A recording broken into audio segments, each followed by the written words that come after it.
Following breaking news, an intelligence source tells CBS News the United States government is trying to confirm if one of America's longest-running enemies is dead. Report from Afghanistan claimed Taliban leader Mullah Omar died 2 months ago.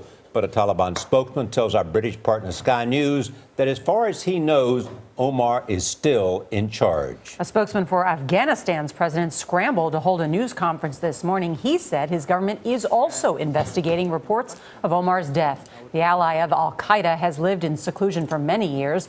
Omar ran Afghanistan until American-led forces overthrew him in 2001. He then led an insurgency against the West. CBS News senior security contributor Michael Morell is here. The former CIA deputy director spent years dealing with the Taliban and Mullah Omar. Good morning. Good morning. So tell us about him before we find out whether he is or what you think about whether he's alive or dead. Why is this significant? So he is the long-term leader of the Taliban, right? He provided sanctuary to al-Qaeda prior to 9/11. He refused to turn bin Laden over to the United States on numerous occasions. He is as responsible for 9/11 as was bin Laden and al-Qaeda. And why have we not been able to find him? Because he's hiding, right? It took us 12 years to find bin Laden. It took 17 years for the FBI to find the Unabomber. If somebody wants to hide, it's hard to find them. So and is he alive? Yeah. Don't know, right? I'm a little skeptical of these reports. The first report we had this morning was that he died 2 years ago. Really hard to imagine that he died 2 years ago and they've kept it secret. Yeah.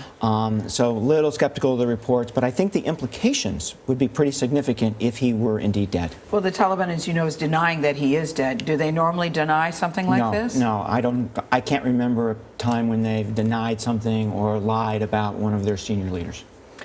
And if he is dead, what would it mean on the ground? How would things change in terms of the fight against the Taliban? So historically, there have been two factions within the Taliban, a faction that's wanted to fight to the end and a faction that has wanted to negotiate.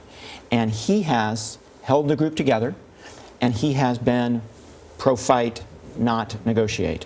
Right. So if he is dead, there's a chance that the group will fracture and splinter along those two lines. That may open up some avenues for potential negotiation.